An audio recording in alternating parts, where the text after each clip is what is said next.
Bismillahirrahmanirrahim. Assalamualaikum warahmatullahi wabarakatuh. Waalaikumsalam warahmatullahi wabarakatuh. Alhamdulillahirabbil alamin wa bihi nasta'in ala umuri dunya wa din. Wassalatu wassalamu ala asrofil anbiya'i wal mursalin wa ala alihi wa sahbihi ajma'in. Yang saya hormati dan saya banggakan rekan-rekan guru SD Negeri Tanjung Sari.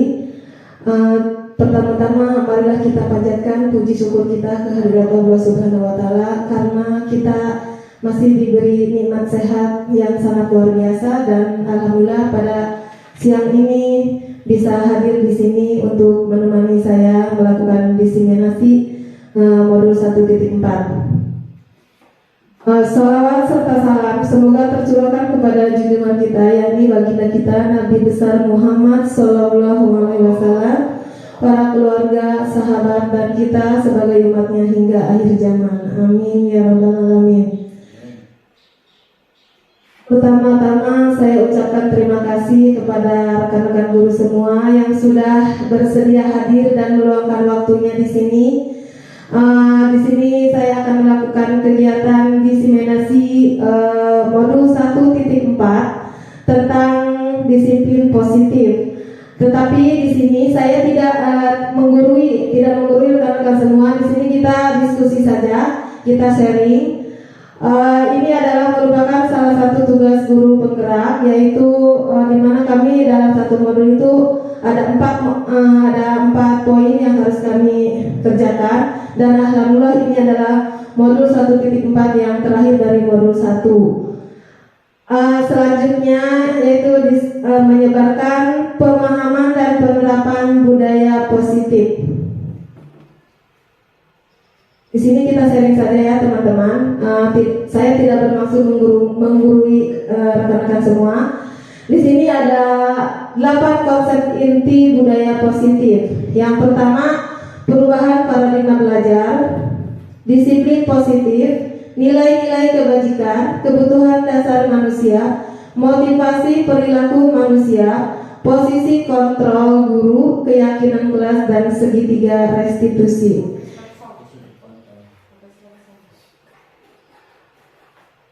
Itu yang akan kita bahas hari ini. Selanjutnya yang pertama yaitu pembelajaran dengan paradigma baru. Pakai sensor, Pak Dede. Di bawah tuh, sebelah kotak-kotak. Bawah, sebelah kanan, sebelah gambar YouTube. Terus kanan. Kiri berarti ya. Tuh. Terus. Tuh gambar YouTube. Nah, tuh satunya. Nah, itu ya bisa. Pakai enter nanti. Coba pakai enter dulu. Coba. Nah, kalau mundur yang atasnya. Next. Bukan deh, atas, yang pada panah atas.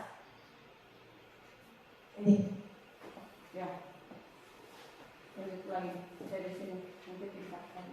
Yang pertama, pembelajaran dengan paradigma baru.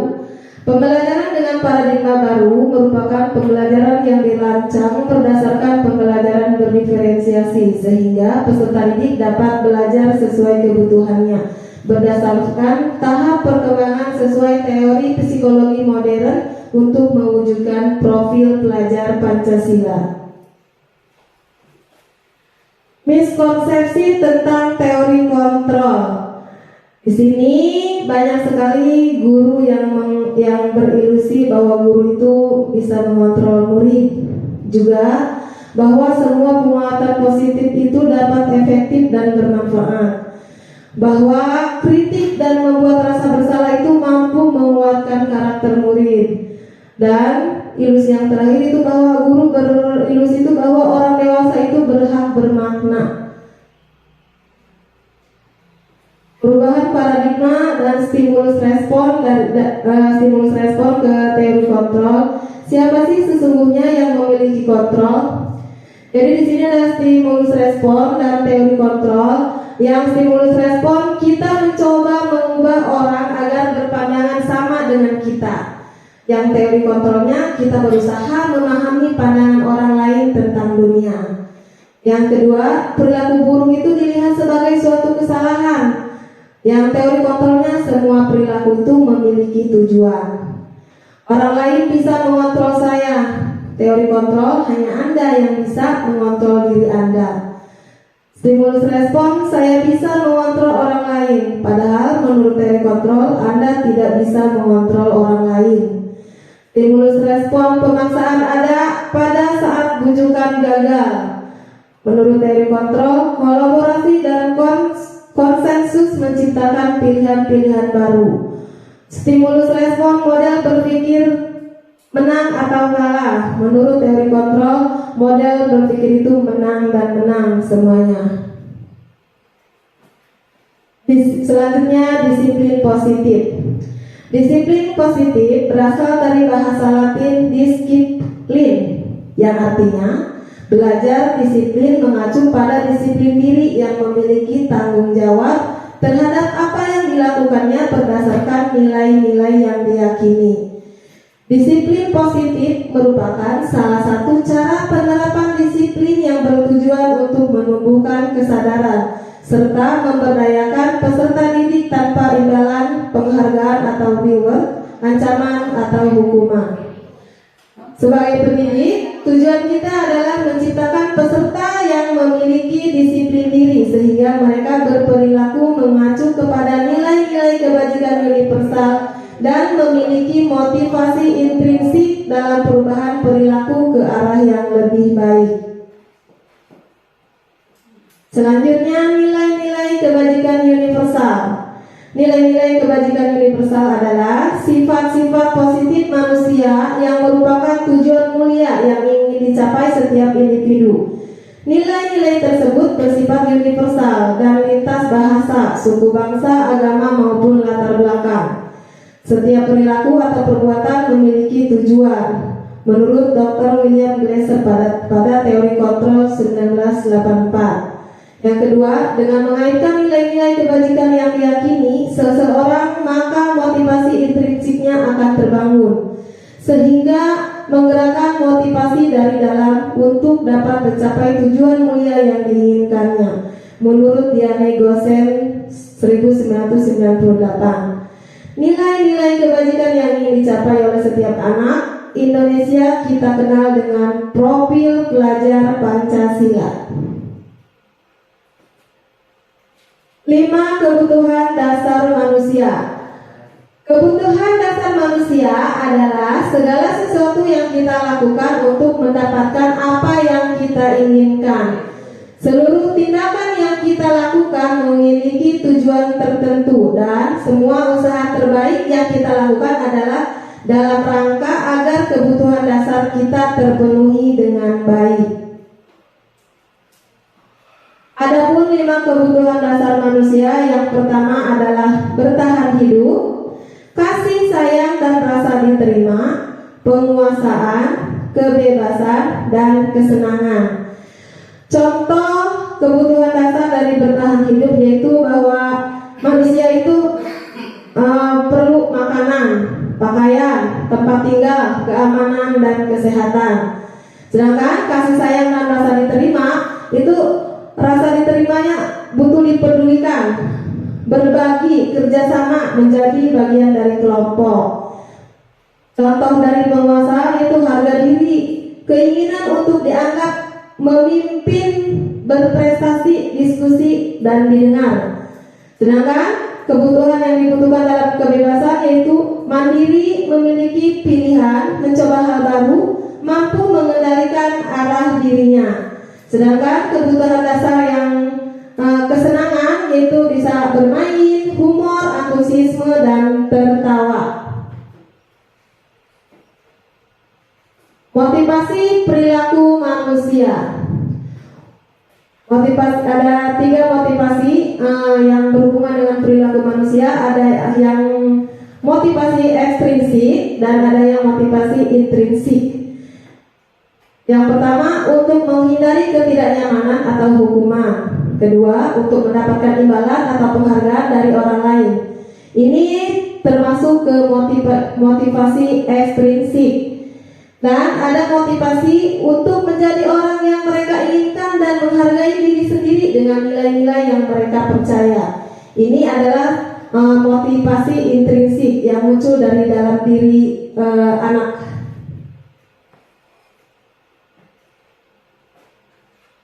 Di sini ada 3 jenis perilaku manusia, yaitu hukuman, konsekuensi, dan restitusi. Ada perilaku yang bisa dilakukan oleh guru, ya, yang termasuk ke hukuman.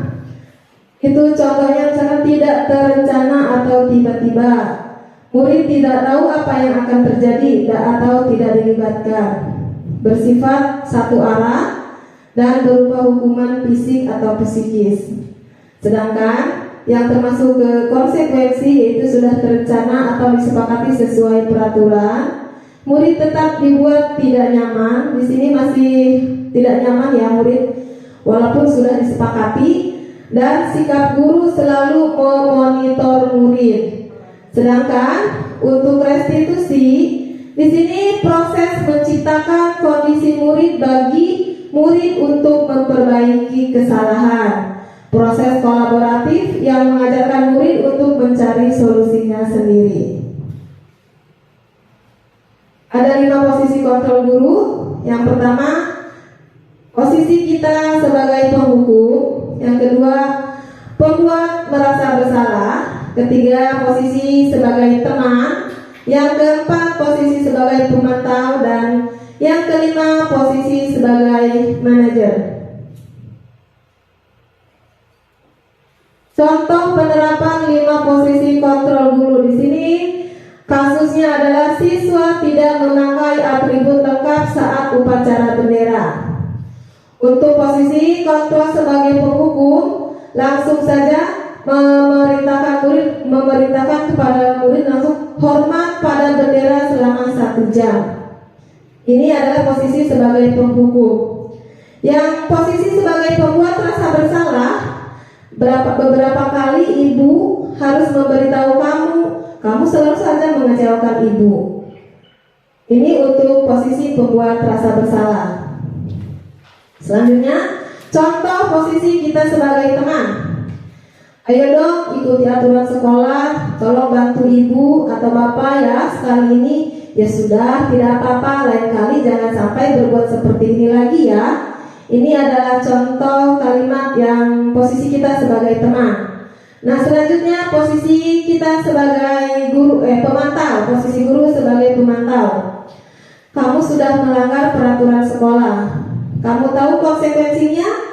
Setelah upacara, kamu beli atributnya ke koperasi dan jangan diulangi lagi.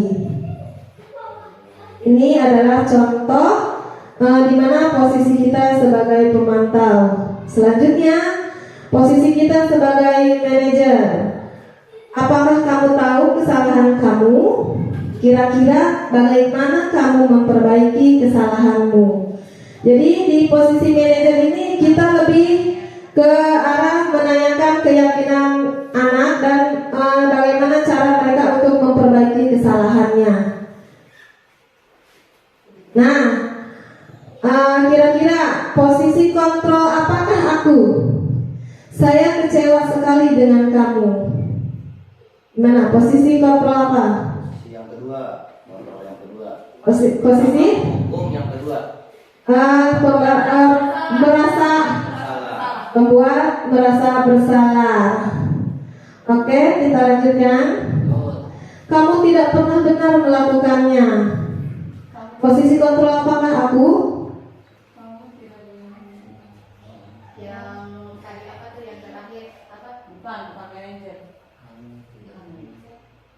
Yang terakhir manajer itu. Ada posisi sebagai teman, pemantau, penghukum, pembuat rasa bersalah, dan tadi kita sudah tentang terakhir sebagai manajer. Kamu tidak pernah benar melakukannya. Berarti penghukum.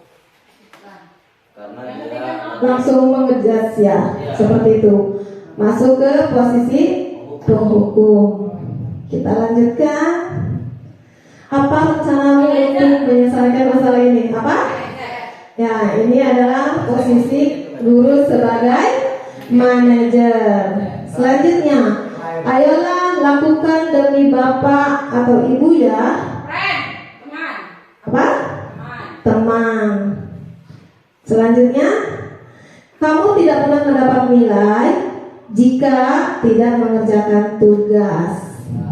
Kira-kira apa ini? Posisi kontrol apakah aku? Yang ketiga. Yang keempat. Ayo, Yang ketiga tadi apa? Menulis salah. pemantau. Pemantau. Pemantau? Sepakat ya? Ini adalah contoh posisi kita, posisi guru sebagai pemantau. Nah, baik, terima kasih. Dilanjutkan sekarang dengan keyakinan kelas. Mengapa keyakinan kelas? Mengapa bukan peraturan kelas?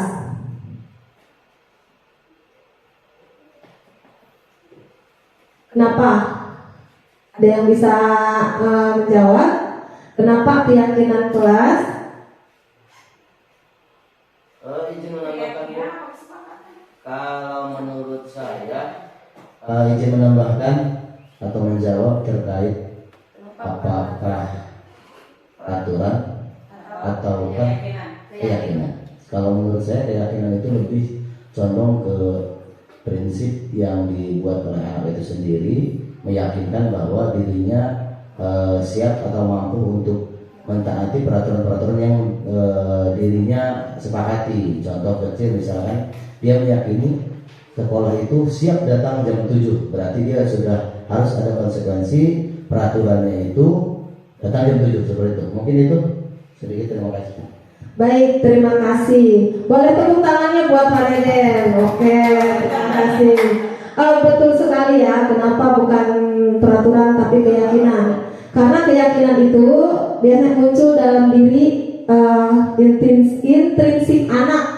Jadi anak-anak yang meyakini, sehingga aturan yang dibuat telah disepakati dan anak itu tidak terbebani untuk melakukan kesepakatan itu atau keyakinan itu. Di sini keyakinan kelas itu kenapa bukan peraturan? Karena keyakinan kelas itu bersifat abstrak, berupa pernyataan universal, dibuat dalam pernyataan positif, sedikit saja agar mudah diingat, sesuai dengan kondisi kelas dan sekolah sehingga mudah diterapkan. Semua warga sekolah atau warga kelas itu dilibatkan saat membuat keyakinan. Kurang lebih seperti itu. Kenapa bukan peraturan tetapi keyakinan. Baik Bapak Ibu, karena terlihat sangat lemes ya, mungkin bosan mendengarkan saya membacakan materi. Kita lakukan ice breaking terlebih dahulu, boleh ya? Oke, semuanya berkonsentrasi. Jadi gini, kalaupun kita bukan guru bahasa Indonesia ya, bukan guru bahasa Indonesia, tetapi di sini kita akan belajar membuat kalimat. Jadi kita akan menyambungkan kalimat dari kata terakhir. Bisa dimengerti? Coba ya. Nanti yang disebutkan namanya itu harus langsung mengucapkan kalimatnya. Jadi kalau misalkan nggak langsung mengucapkan, artinya belum berkonsentrasi. Jadi seperti itu. Boleh dimulai dari kalimat pertama dari saya. Nanti saya sebut nama dan dilanjutkan lagi. Kalau sudah buat kalimatnya, sebut nama temannya yang harus melakukan menyambung kalimatnya. Kurang lebih seperti itu. Bisa dipahami Bapak Ibu? Oke. Saya akan membuat kalimat. Saya suka pergi ke sekolah dengan rasa senang. Mas Salim. Gimana lanjutinnya? Senang. Senang karena saya sangat suka dengan pelajaran musik di hari ini. Sebutkan siapa yang ditunjuk? Belum Enje. Hari ini adalah kesempatan untuk menimba ilmu. Sebut nama. Wero. nah lo Ilmu yang saya sukai adalah ilmu Ayo apa boleh? pengetahuan alam. Ilmu pengetahuan alam. Silakan tunjuk rekan teman kita nih? Siapa? Ya, Pak Deden.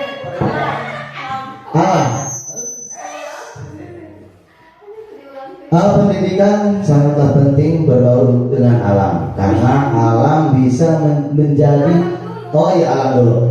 Alam di sekitar sekolah kita adalah sumber daya untuk pembelajaran diantaranya, karena memang dengan kurang ya sedikit ya, bukan doang. Bikin kalimat. Dan ini saya alam. Alam di sekitar sekolah kita sangat penting bagi pendidikan, betul? Karena, Pak Badru silahkan.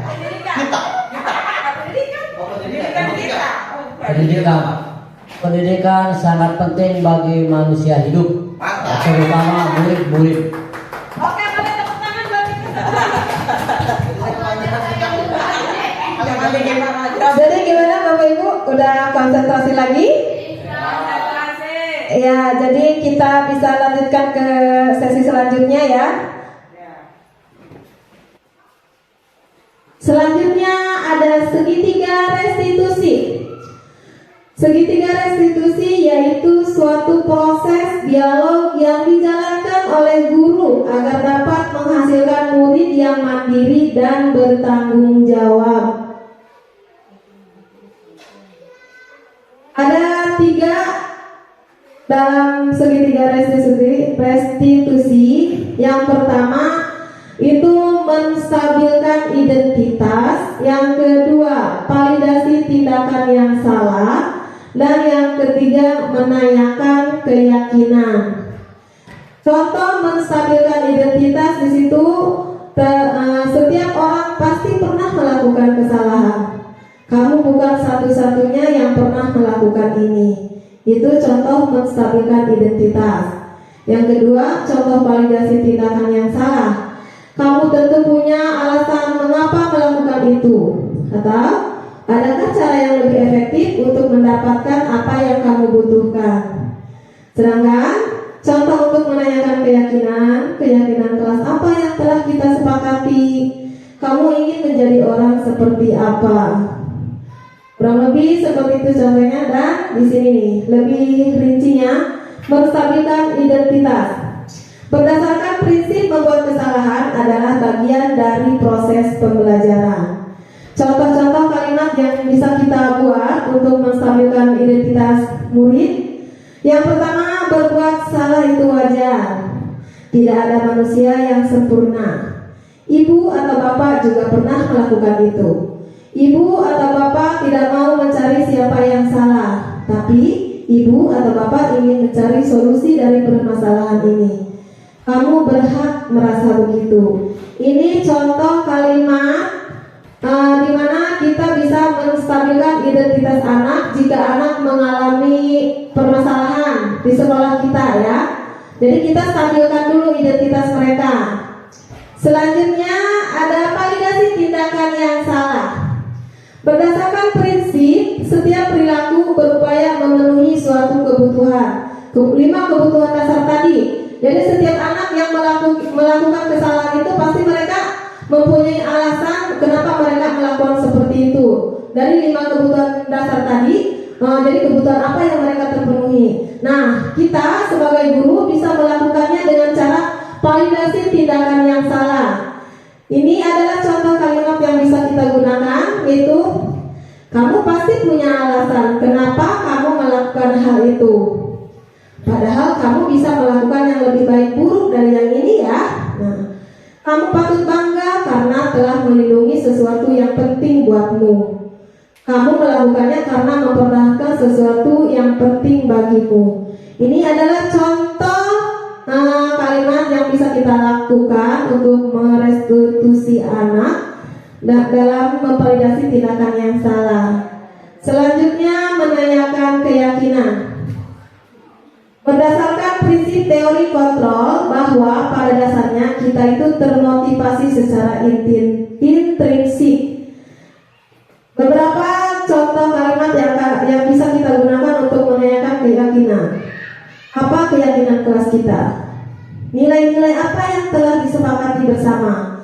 Seperti apa gambaran sebuah kelas yang ideal menurut kamu? Kamu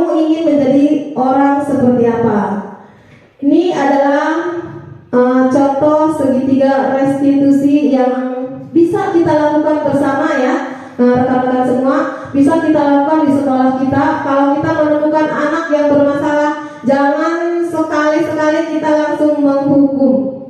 Ya, kita bisa melakukan restitusi, segitiga restitusi ini. Rekan-rekan semuanya, ini adalah contoh penerapan segitiga restitusi yang sudah pernah saya lakukan terhadap murid di kelas 5 ya. Mudah-mudahan bisa menjadi contoh buat rekan-rekan semuanya dan bisa dilaksanakan di kelasnya masing-masing. Silakan diperhatikan.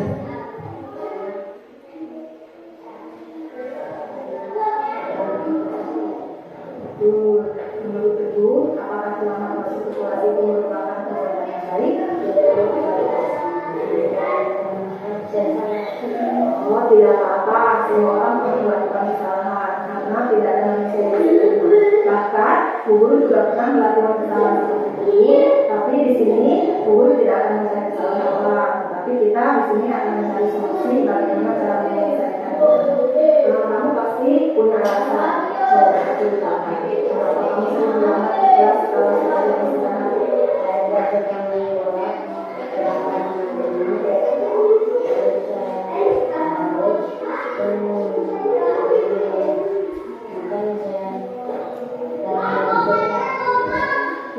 Bermain bersama teman itu sangat seru ya. Tentu kamu sangat menyukainya.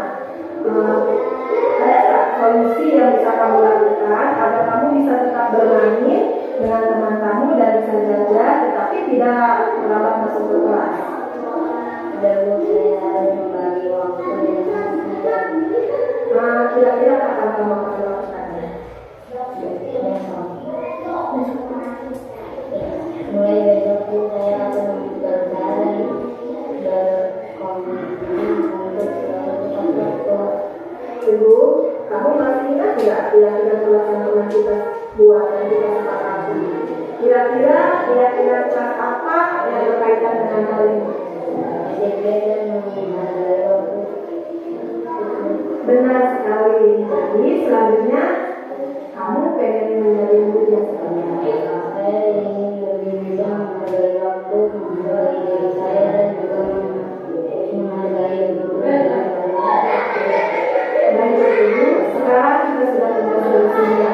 Ibu yakin kamu bisa menanamkan nilai itu dengan baik dan bisa mengalami waktu dengan bijak.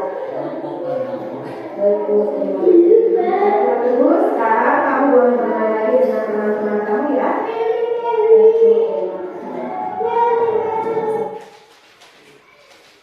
Ya, kurang lebih seperti itu ya Bapak Ibu. Kalau kita menemukan anak kita di sekolah kita ini, tentunya banyak sekali anak yang melakukan kesalahan.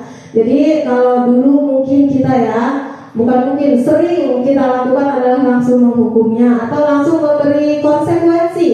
Ternyata konsekuensi juga ternyata di sini tuh kurang baik. Jadi yang lebih baiknya kita lakukan restitusi terlebih dahulu. Selanjutnya yaitu contoh penerapan pembuatan keyakinan kelas. Jadi bukan aturan lagi yang harus kita buat di dalam kelas, tetapi adalah kesepakatan kelas atau keyakinan kelas. Ya, jadi keyakinan kelas ini kita sepakati bersama anak, kita diskusikan bersama anak dan dengan menggunakan kata-kata yang mudah dipahami anak dan bisa dilakukan oleh anak. Seperti itu, kurang lebih. Dan ini adalah contoh pembuatan keyakinan kelas yang sudah saya lakukan.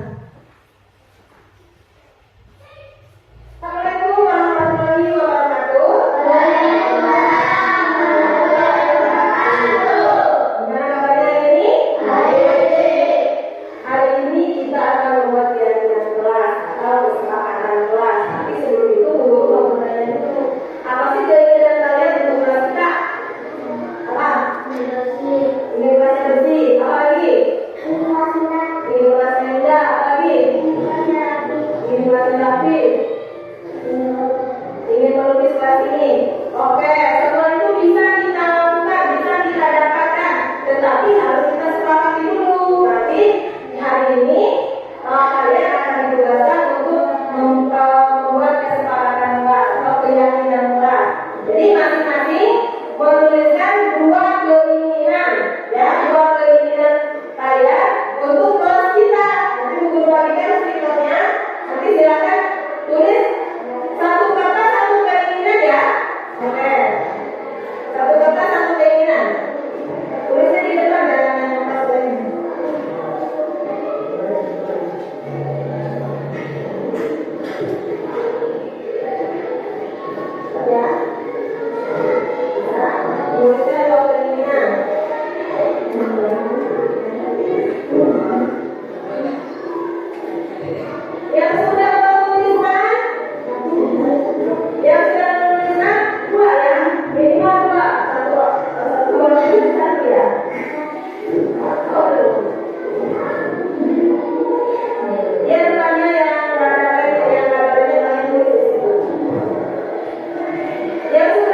dari video ini mungkin barangkali ada rekan-rekan yang mau menambahkan, diperbolehkan ya.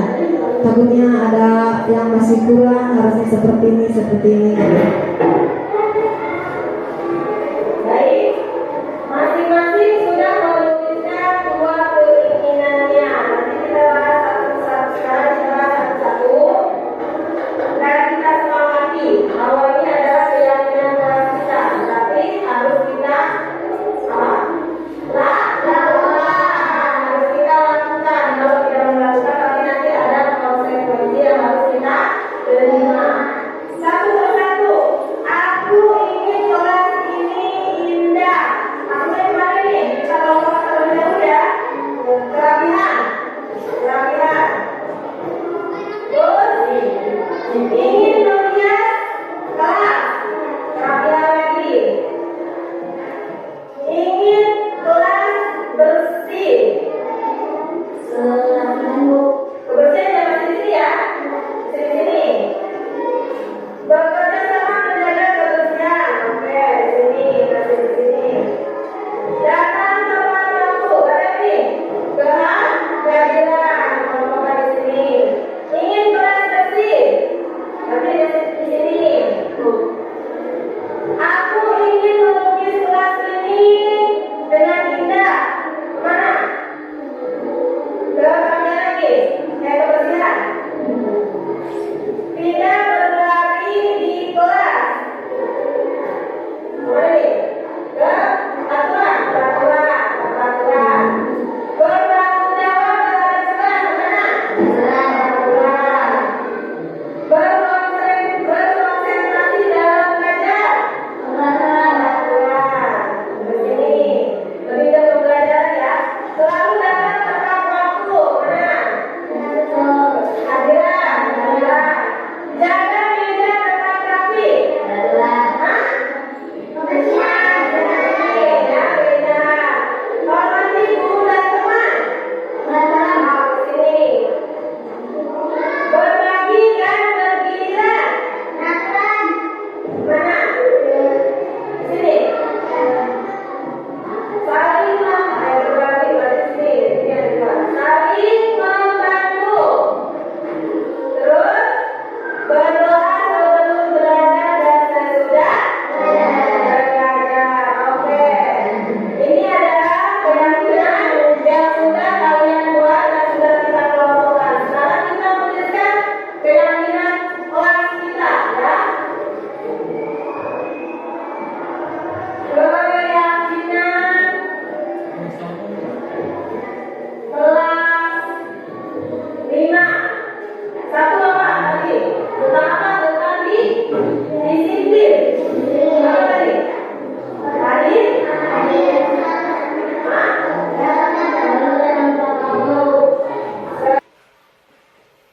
Baik, itu adalah contoh pembuatan keyakinan kelas yang sudah dilakukan di kelas 5. Dan selanjutnya ini adalah contoh keyakinan kelas yang sudah dibuat tadi ya.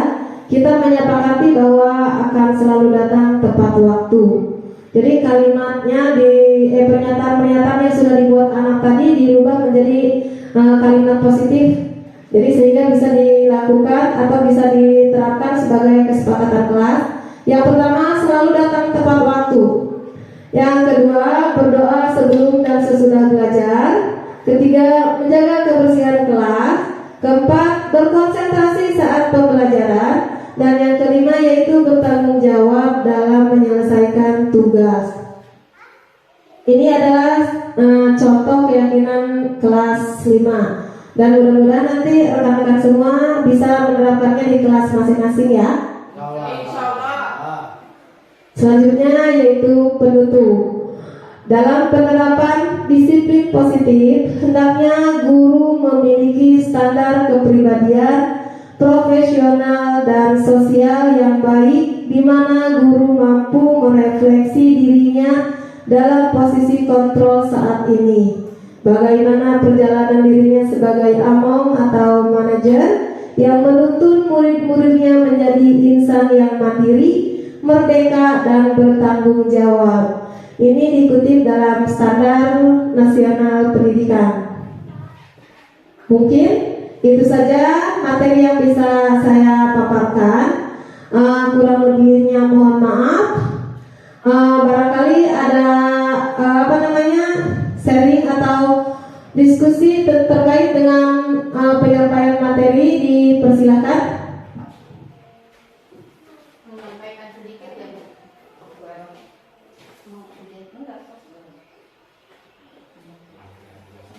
Menyampaikan sedikit ya Bu, boleh masukan dipakai atau tidak. Kalau misalnya tadi keyakinannya ditempel langsung di karton untuk mengingatkan anak kembali itu ya, bisa nggak?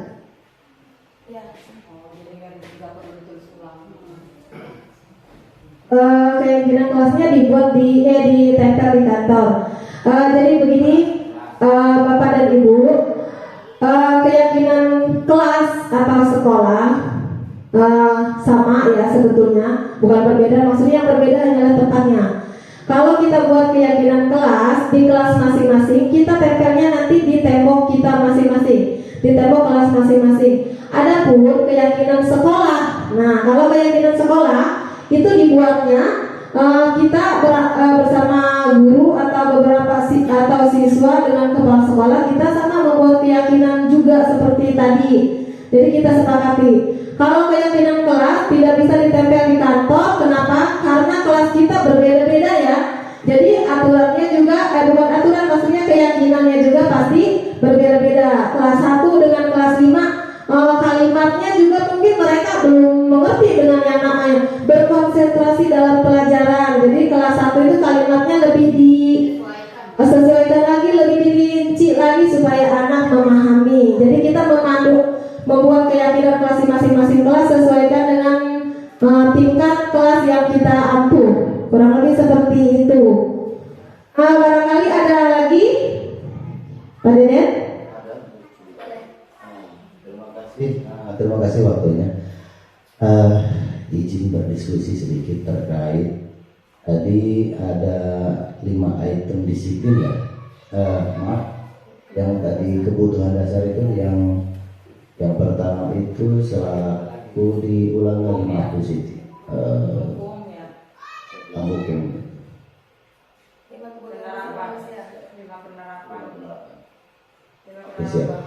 Di sini 5 posisi kontrol guru terkait yang nomor 1 penghukum, yang kedua pembuat merasa bersalah, yang ketiga teman, yang keempat memantau, yang kelima manajer. Yang saya akan utarakan sekarang itu peserta didik berbagai macam kebutuhan, berbagai macam sifat karakter. Nah, apakah 5 posisi kontrol tersebut bisa diterapkan kepada semua murid yang berbeda? Berbeda dalam arti ada yang super aktif, ada yang kalau bahasa orang sini lemah gemulai dan sebagainya. Apakah penerapan 5 kontrol ini semuanya bisa merata gitu? Apakah ada pembeda atau maksudnya kami ini diskusi? Apakah ada tanggapan dari rekan-rekan guru yang lain? Apakah ada tambahan terkait 5 posisi kontrol ini? Karena memang karakter peserta didik itu di zaman sekarang berbeda-beda sesuai dengan tadi itu kurikulum merdeka yang menerapkan tentang kesesuaian dengan kepribadian anak. Itu mungkin kita ulas atau diserahkan kepada Bu Siti ya. Baik, terima kasih atas umpan baliknya. Barangkali dari rekan-rekan yang lain ada yang mau mencoba terlebih dahulu.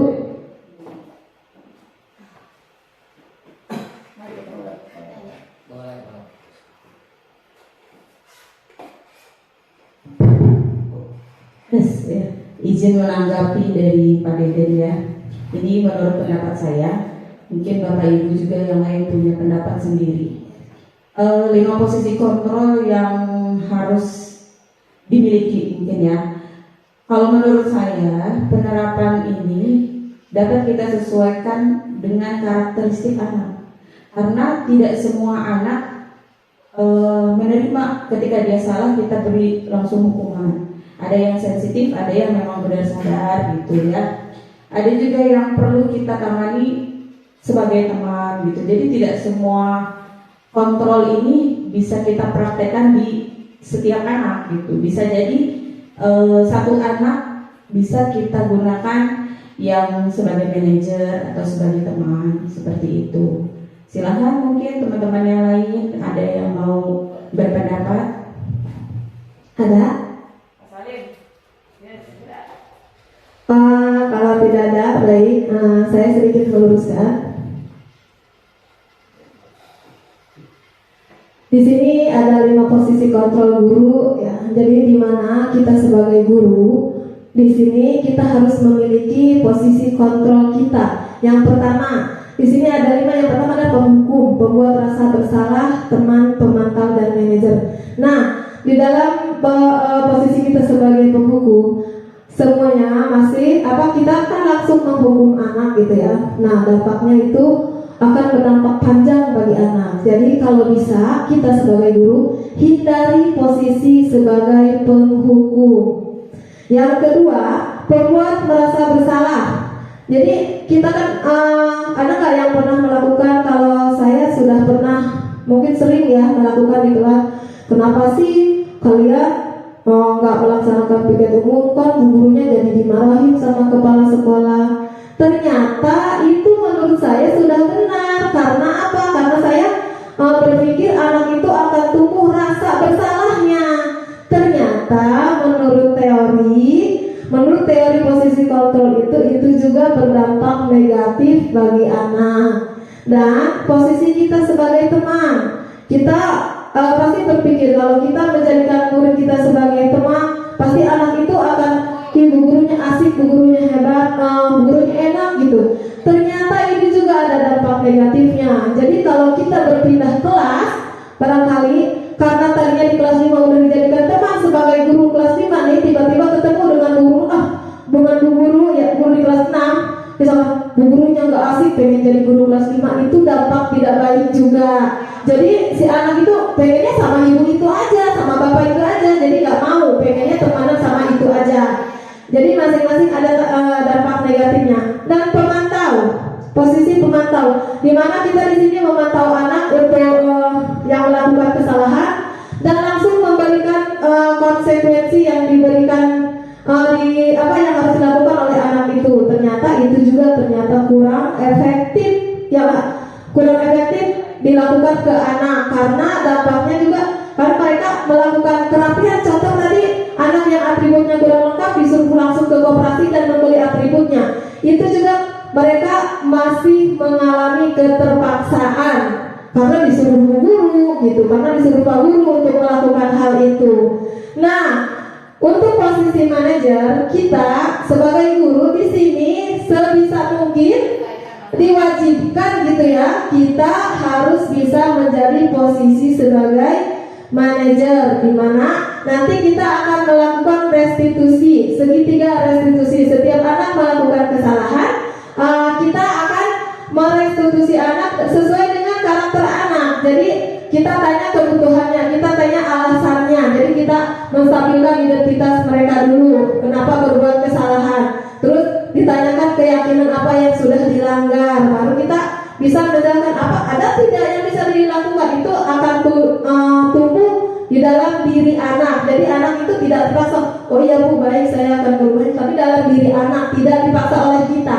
Karena tadi kita ada salah satu contoh kalimat, oh iya ibu juga pernah melakukan seperti itu. Jadi anak kan merasa, oh iya semua orang pernah melakukan kesalahan.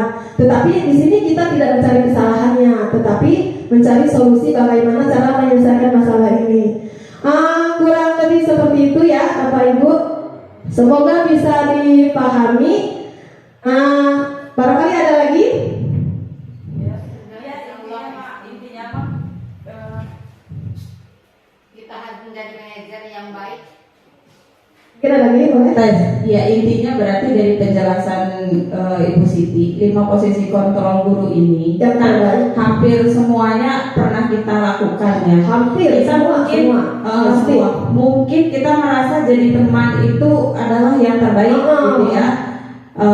ternyata gitu yang lebih baik, yang memiliki dampak negatif sedikit atau mungkin rendah ya, itu adalah sebagai manajer dengan menggunakan restitusi tadi. Nah, mungkin PR kita guru-guru mulai sekarang mengurangi posisi kontrol yang 4 ini dan meningkatkan kemampuan manajer kita sebagai guru kepada peserta didik. Betul? Ya, kurang lebih seperti itu. Mari kita berusaha. Mari bersama-sama. Jadi kita berusaha bersama-sama ya. Di sini kita kan tadi saya sudah bilang di sini saya tidak menggurui tapi akan mengajak rekan-rekan semua untuk melakukan perubahan tentunya ke arah yang positif ya. Mungkin itu saja. Selanjutnya barangkali ada yang mau mengungkapkan refleksinya, boleh?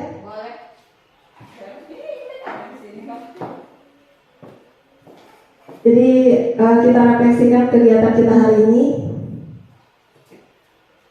Assalamualaikum warahmatullahi wabarakatuh. Waalaikumsalam warahmatullahi wabarakatuh. Alhamdulillah pada kegiatan hari ini saya sungguh senang dan saya akan melaksanakan insya Allah di kelas saya. Mungkin itu saja dari saya. Wassalamualaikum warahmatullahi wabarakatuh. Waalaikumsalam warahmatullahi wabarakatuh. Mungkin dari Bapak refleksi kegiatan hari ini.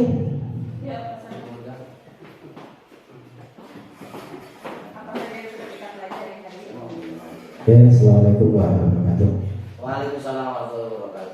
Selamat sore dan saya ucapkan alhamdulillah sangat luar biasa sekali hari ini kita diskusi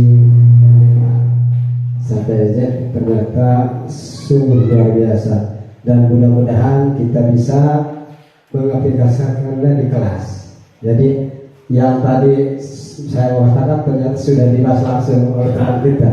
Itu yang saya ucapkan karena inti dari semuanya adalah manajer. Karena kita ini adalah super manager, gitu ya. Kita aja terima kasih dan luar biasa kepada teman kita. Assalamualaikum warahmatullahi wabarakatuh. Waalaikumsalam warahmatullahi wabarakatuh. Terima kasih atas refleksinya. Ya baik. Mungkin ada lagi yang mau menambahkan? Maju ke depan sini aja. Maju ke depan boleh. Biar lebih terlihat oleh yang lain. Ya, terima kasih.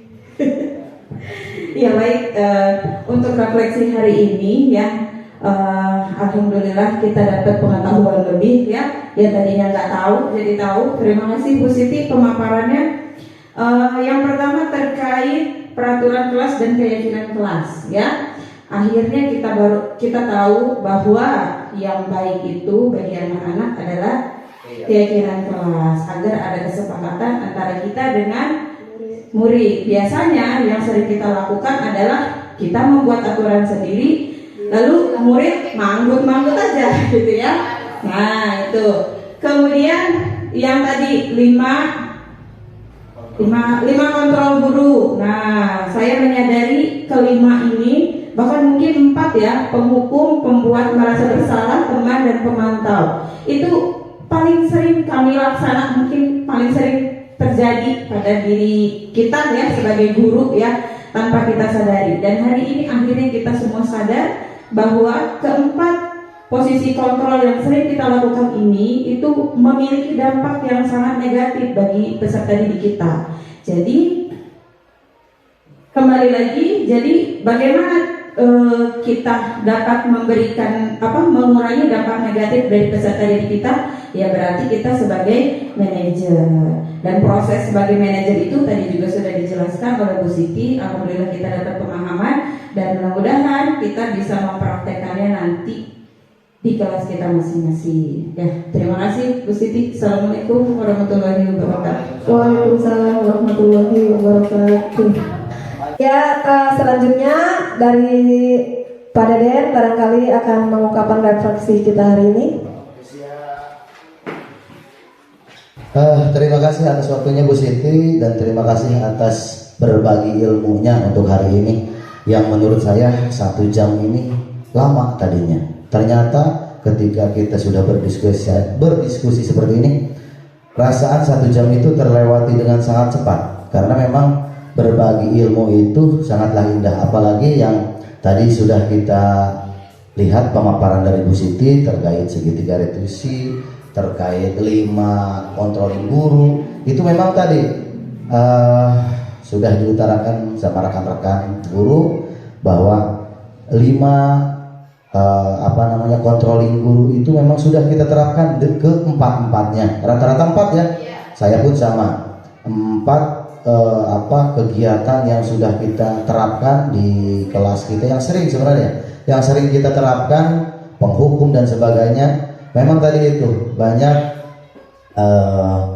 latar belakang siswa yang memang notabene berbeda karakter. Ada yang karakter seperti itu dan seperti ini. Memang rata-rata ketika kita menerapkan controlling guru dari segi penghukum saja sudah luar biasa bagi anak, kecenderungan ketakutan yang memang bukan rasa takut yang timbul akhirnya. Ternyata rasa ingin bodo amat kalau bahasa sini gitu, biar tidak dihukum, dan kebiasaan dihukum itu malah bukan mereka nambah lebih baik, tapi nambah penasaran seperti itu. Biarkan saja, toh hukumannya seperti itu, hanya berdiri. Jadi tidak ada timbul dari tadi itu dasar hatinya sendiri. Tadi seperti keyakinan pun, peraturan yang tadi sudah diutarakan sama Bu Jen, peraturan yang kita buat, mereka harus mengikuti peraturan kita rata-rata dengan keterpaksaan. Kalau kita tadi lihat dari pemaparan Bu Siti terkait keyakinan yang memang itu timbul dari dirinya sendiri. Apa yang mereka yakini ini, contoh tadi misal kata Bu Siti, lihat dari video murid-muridnya, saya yakin bisa sekolah tepat waktu. Yakin dalam hatinya berarti dia bisa melaksanakan di sekolahnya. Karena itu. Nah, jadi pribadi saya terima kasih kepada Bu Siti yang telah memberikan pemaparan terkait 1.4 ya Bu Siti ya, ini yang modul 1 di 1.4 ya, sangat luar biasa.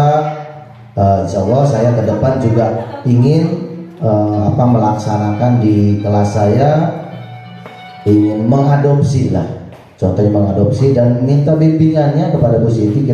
Kita lebih banyak ke kegiatan sharing seperti ini, karena ini menunjang Ibu Bapak, apalagi di zaman sekarang kurikulum merdeka yang ruang lingkupnya itu langsung harus berbenturan dengan anak, dan kegiatan di segi pendidikan apapun harus langsung kita sesuai dengan kebutuhan.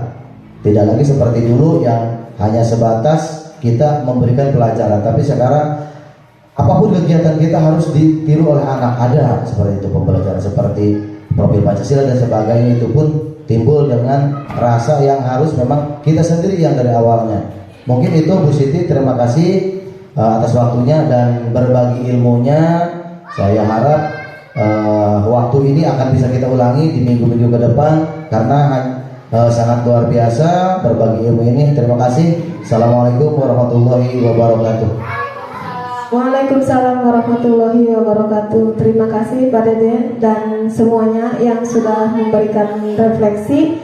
Alhamdulillah kegiatan hari ini mudah-mudahan ada manfaatnya, dan mudah-mudahan semuanya merasa senang, dan mudah-mudahan bisa menerapkan di sekolah kita khususnya ya, di kelas kita masing-masing. Terima kasih.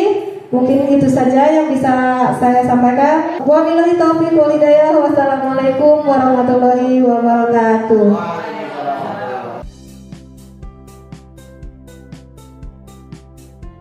Assalamualaikum warahmatullahi wabarakatuh. Nama saya Jan Retno Atriani. Saya rekan sejawat dari Ibu Siti Suknah, CGP Angkatan 10 dari SDN Tanjung Sari. Kegiatan desiminasi yang telah dilaksanakan oleh Ibu Siti Suknah berjalan dengan lancar. Kegiatan tersebut memberikan dampak yang positif bagi kami para guru di SDN Tanjung Sari. Kami menyadari bahwa sebaiknya guru bertindak sebagai manajer dalam mendidik peserta didik. dan semoga kami dapat menerapkan apa yang telah dijelaskan atau disampaikan oleh Ibu Siti Sukna pada kegiatan diseminasi tersebut. Saya berharap semoga kegiatan diseminasi ini dapat berlanjut sehingga kami guru-guru di SDN Tanjung Sari bisa mendapatkan ilmu yang lebih dan lebih banyak lagi. Terima kasih. Semangat untuk Ibu Siti Sukna dalam menjalani perjalanan calon guru penggerak. Tetap semangat. Wassalamualaikum warahmatullahi wabarakatuh. Assalamualaikum warahmatullahi wabarakatuh.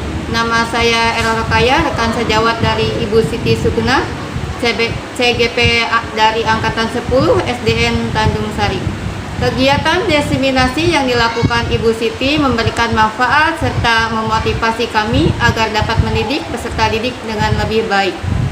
Semoga kegiatan seperti ini bisa dilaksanakan lagi dengan tema lain sehingga kami para guru mendapatkan pengetahuan lebih baik lagi. Semangat Bu Siti, semoga lelahmu menjadi alhamdulillah.